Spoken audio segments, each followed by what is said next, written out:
നവീൻ ബാബു കേസിൽ SIT കുറ്റപത്രം സമർപ്പിച്ചിരിക്കുകയാണ്. കുറ്റക്കാരി ദിവ്യ തന്നെ എന്നാണ് പറയുന്നത്. കളക്ടറുടെ മൊഴി കൂടി നിർണായകമാകും എന്നും പറയുന്നുണ്ട്. ദിവ്യയെ ജയിലിലേക്ക് സഹാക്കന്മാർ വിട്ടുകൊടുക്കുമോ? അത് ഗംഭീരമായൊരു ചോദ്യമാണ്. ദിവ്യ എന്ന ഏക കുറ്റവാളിയിലേക്ക് കേന്ദ്രീകരിച്ചുകൊണ്ടാണ് സ്പെഷ്യൽ ഇൻവെസ്റ്റിഗേഷൻ ടീമിൻ്റെ കുറ്റപത്രം തലശ്ശേരി കോടതിയിൽ സമർപ്പിക്കപ്പെട്ടത് കഴിഞ്ഞ ദിവസം.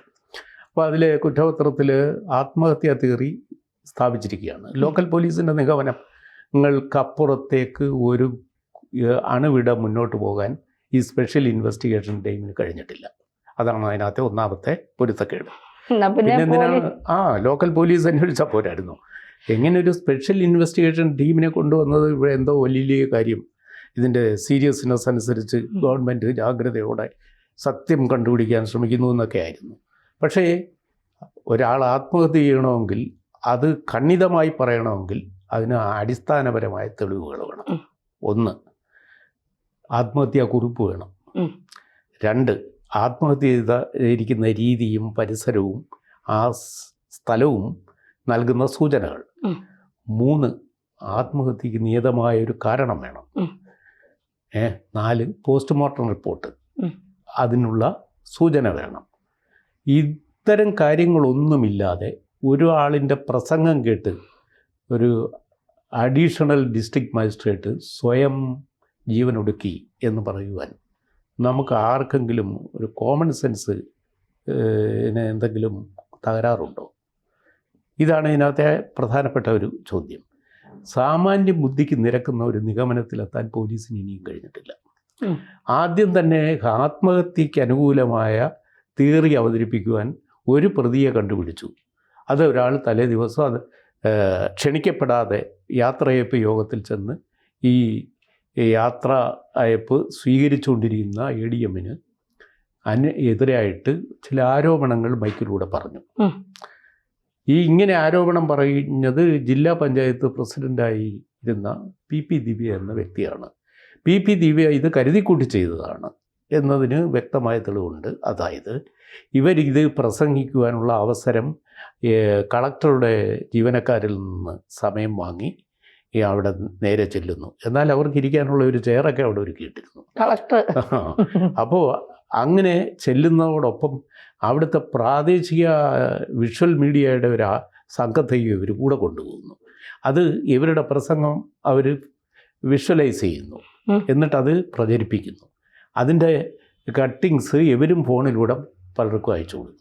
അപ്പോൾ ഈ യാത്രയയപ്പ് വേളയിൽ അത് സ്വീകരിച്ചുകൊണ്ടിരുന്ന സ്ഥലം മാറിപ്പോകുന്ന ADM-നെ മനഃപൂർവ്വം വ്യക്തിഹത്യ ചെയ്യുക എന്ന ലക്ഷ്യത്തോടെ പ്ലാൻ ചെയ്ത് ഗൂഢാലോചനയോടെ വന്ന ഒരു കൃത്യമാണ്. അതിൻ്റെ പിറ്റേ ദിവസം അദ്ദേഹത്തിൻ്റെ ക്വാർട്ടേഴ്സിൽ, ഒഫീഷ്യൽ ക്വാർട്ടേഴ്സിൽ തൂങ്ങി മരിച്ച നിലയിൽ കാണുന്നു. ആ സാഹചര്യവും അതേസമയത്ത് അദ്ദേഹം പത്തനംതിട്ടയിലെ വീട്ടിലെത്താനായിട്ട് ട്രെയിനിൽ ടിക്കറ്റ് ബുക്ക് ചെയ്തു. ചെങ്ങന്നൂരോ തിരുവല്ലയോ ഇറങ്ങാനായിട്ട് ടിക്കറ്റ് എടുത്തിരുന്നു. അദ്ദേഹം ട്രെയിനിൽ യാത്ര ചെയ്തു ചെയ്യാനായിട്ട് ശ്രമിച്ചോ? അന്ന് രാത്രിയിൽ കണ്ണൂരിൽ നിന്ന് പുറപ്പെടേണ്ടിയിരുന്ന ട്രെയിനിലാണ് അദ്ദേഹം യാത്ര ചെയ്യേണ്ടിയിരുന്നത്. അദ്ദേഹത്തിൻ്റെ ഡ്രൈവർ അദ്ദേഹത്തെ റെയിൽവേ സ്റ്റേഷന് സമീപത്തുള്ള ഒരു ഒരു കോവിലിൻ്റെ സമീപത്ത് കൊണ്ടുപോയി ഇറക്കി എന്ന് പറയുന്നുണ്ട്. ഈ ഡ്രൈവറുടെ മൊഴി കൃത്യമായി സത്യസന്ധമായും രേഖപ്പെടുത്തിയിട്ടുണ്ടോ? അതിനുശേഷം അങ്ങ് രേഖപ്പെടുത്തിയെങ്കിൽ അദ്ദേഹം ആത്മഹത്യ ചെയ്യാനായിട്ട് എങ്ങനെ ക്വാർട്ടേഴ്സിലെത്തി? അത് ഏത് മാർഗത്തിൽ, ഏത് വാഹനത്തിൽ പോയി? ആ സഞ്ചരിച്ച വാഹനത്തെയും അത് ഓടിച്ച ആളിനെയും ചോദ്യം ചെയ്തോ? അത് കണ്ടെത്തിയോ? പിന്നെ ഏത് തരത്തിലാണ് ഇദ്ദേഹത്തിൻ്റെ ആത്മഹത്യാ തിയറി ഈ സ്പെഷ്യൽ ഇൻവെസ്റ്റിഗേഷൻ ടീം നിഗമനത്തിലെത്തിയിരിക്കുന്നത്? 400 പേജുള്ള ഒരു കുറ്റപത്രമാണ് കോടതിയിൽ CI ഇന്നലെ കൊണ്ട് കൊടുത്തത്. അതിൽ പറഞ്ഞിരിക്കുന്ന എല്ലാ കാര്യങ്ങളിലും PP ദിവ്യയിലേക്ക് മാത്രം കേന്ദ്രീകരിച്ച് അവരുടെ ഒരു ആക്ഷേപകരമായ പ്രസംഗവും അത് അനന്തര കാലത്തേക്ക് ഇദ്ദേഹത്തിനുണ്ടാകുന്ന മനസ്താപവും ക്ഷോഭവും അസഹനീയമായപ്പോൾ തൻ്റെ ഇമേജിനെ പറ്റിയ കോട്ടത്തിൽ മനം നൊന്ത് അദ്ദേഹം സ്വയം നശിപ്പിച്ചു എന്നാണ് ഈ കുറ്റപത്രത്തിലെ നിഗമനം. ഇദ്ദേഹത്തിൻ്റെ ബന്ധുക്കളാരും ഈ നിഗമനം സ്വീകരിച്ചിട്ടില്ല. അദ്ദേഹത്തിൻ്റെ ഭാര്യയും അദ്ദേഹത്തിൻ്റെ സഹോദരനും പറഞ്ഞിരിക്കുന്നത് ഭയങ്കര ഉപരുത്തക്കേടാണ്. അതുമാത്രമല്ല, ഈ സംഭവത്തിന് തൊട്ട് പിന്നാലെ പ്രശാന്തൻ എന്നൊരാൾ മുഖ്യമന്ത്രിയുടെ ഓഫീസിലേക്ക് ഇയാളെക്കുറിച്ചൊരു പരാതി അയച്ചിരിക്കുന്നു. ആത്മഹത്യക്ക് ശേഷം ഈ പരാതി, ആ പരാതി പിന്നെ വ്യാജമാണെന്ന് കണ്ടെത്തി. AKG സെന്ററിൽ നിന്നാണ് തയ്യാറാക്കിയതെന്ന് പറഞ്ഞു. ഈ പരാതി എഴുതിയ പ്രശാന്തൻ ഈ കേസിൽ പ്രതിയല്ല. അല്ല, അതെ, അതാണ് ഇതിനകത്ത്. അയാൾ പരിയാരം മെഡിക്കൽ കോളേജിലെ ഒരു താൽക്കാലിക ജീവനക്കാരനായിരുന്നു അത്രേ. ഒരു പെട്രോൾ പമ്പിൻ്റെ സാങ്ഷനെ സംബന്ധിച്ച് ADMന് ഇയാൾ കൈക്കൂലി കൊടുത്തെന്നാണ് ആ വ്യാജ പരാതിയിലെ ഉള്ളടക്കം. അതെഴുതിയ പ്രശാന്തൻ ഇതിൽ 43ാമത്തെ മറ്റോ സാക്ഷി മാത്രമാണ്. അയാൾ പ്രതിയാകേണ്ടതില്ലേ? അയാളെ അർത്ഥത്തിൽ ചോദ്യം ചെയ്യേണ്ടതില്ലേ? അയാൾ കൈക്കൂലി കൊടുത്തു എന്ന് സ്വയം അവകാശപ്പെട്ട ഒരാൾ കൈക്കൂലി കുറ്റത്തിന് അയാളുടെ പേര് കേസുണ്ടോ? ഏറ്റവും മിനിമം അതൊന്നുമില്ല. അപ്പോൾ ഇത് നിയമപരമായ ഒരു സമീപനം ലോക്കൽ പോലീസും സ്വീകരിച്ചില്ല, SITയും സ്വീകരിച്ചില്ല. അതാണിപ്പോൾ നവീൻ ബാബു കേസിൻ്റെ ഒരു പിക്ചർ. ഇതെന്തുകൊണ്ട് ഇങ്ങനെ സംഭവിക്കുന്നു? ഒരു ADMൻ്റെ ദുരൂഹമായ മരണം. ഇനി നമ്മൾ ആ മരണത്തെ ദുരൂഹ മരണമെന്നാണ് പറയേണ്ടത്. ആത്മഹത്യ അല്ലെങ്കിൽ പിന്നെ കൊലപാതകം.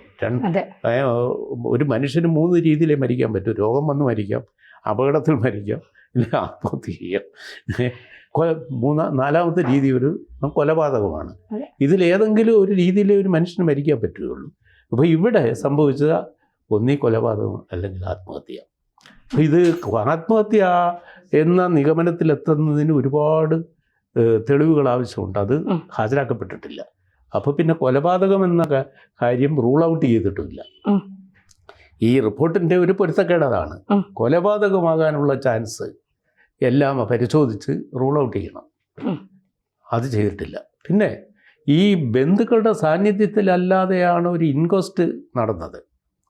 അത് നിയമപരമാണ്. ഒരു ബോഡി ഇൻക്വസ്റ്റ് ചെയ്യുന്നതിന് മുമ്പ് പരേതൻ്റെ ഉറ്റ ബന്ധുക്കളുടെ സാന്നിധ്യം ഉണ്ടാകണം. അതുണ്ടായില്ല. പിന്നെ അതിൻ്റെ പോസ്റ്റ്മോർട്ടത്തിന് കൊണ്ടുപോയത് പരിയാരം മെഡിക്കൽ കോളേജിലാണ്. ഇതിലെ പ്രതിസ്ഥാനത്ത് വരാവുന്ന ഒരാൾ ജോലി ചെയ്യുന്ന സ്ഥാപനം, ആ ചെയ്ത ഡോക്ടറിൻ്റെ രാഷ്ട്രീയ പശ്ചാത്തലം, ഇതൊക്കെ നേരത്തെ തന്നെ ചർച്ച ചെയ്യപ്പെട്ടിട്ടുള്ളതാണ്. ദൗർഭാഗ്യവശാൽ ഇതിന് ഒരു കേന്ദ്ര അന്വേഷണം വേണം എന്ന ആവശ്യവുമായി, CBI അന്വേഷണ ആവശ്യവുമായി ഇപ്പോൾ ഈ ADMൻ്റെ ഭാര്യ ഹൈക്കോടതിയിൽ വന്നിരുന്നു. അത് അനുവദിച്ചില്ല. കാരണം ഈ SITയുടെ അന്വേഷണം അതിർത്തി രേഖപ്പെടുത്തേണ്ട ആവശ്യം തൽക്കാലം ഇല്ല എന്ന് തോന്നിയതുകൊണ്ടാണ്. അവർക്ക് ഇനിയും കോടതികളെ സമീപിക്കാം. അവർ തീർച്ചയായിട്ടും സുപ്രീം കോടതിയെ സമീപിക്കാതിരിക്കാനുള്ള ഒരു നീക്കമല്ലേ സാർ? കാരണം ദിവ്യ കുറ്റക്കാരിയാക്കി കഴിഞ്ഞാൽ എങ്ങനെയും പുറത്തു കൊണ്ടുവരാൻ സഹാക്കന്മാർ വിചാരിച്ചാൽ കഴിയും. ഇവർ CBI സമീപിക്കാതിരിക്കാൻ കൂടിയുള്ള ഒരു തന്ത്രമായിരിക്കില്ലേ ഇത്? അല്ല, അങ്ങനെ CBI സമീപിക്കാതിരിക്കാൻ ഇതൊരു കാരണമല്ല. കാരണം ഇതിൽ അവരുടെ അസംതൃപ്തി രേഖപ്പെടുത്തിയാൽ ഇത് ഇന്ന കാരണങ്ങൾ കൊണ്ട് ഹൈക്കോടതി ചോദിച്ചതും അതാണല്ലോ.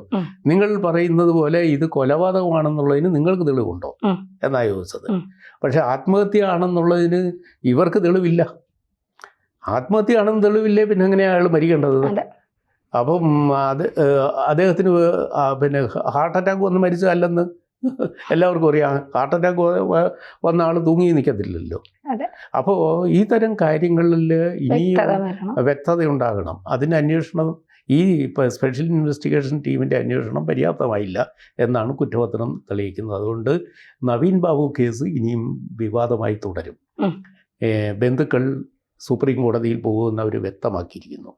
അപ്പോൾ സുപ്രീം കോടതി ഇതിൻ്റെ വിശദാംശങ്ങൾ പരിശോധിച്ച് അവരുടെ ഒരു ഓർഡർ ഇറക്കുന്നത് വരെ നമുക്ക് ഈ നവീൻ ബാബു കേസിൻ്റെ ദുരൂഹത അതുപോലെ നിലനിൽക്കും.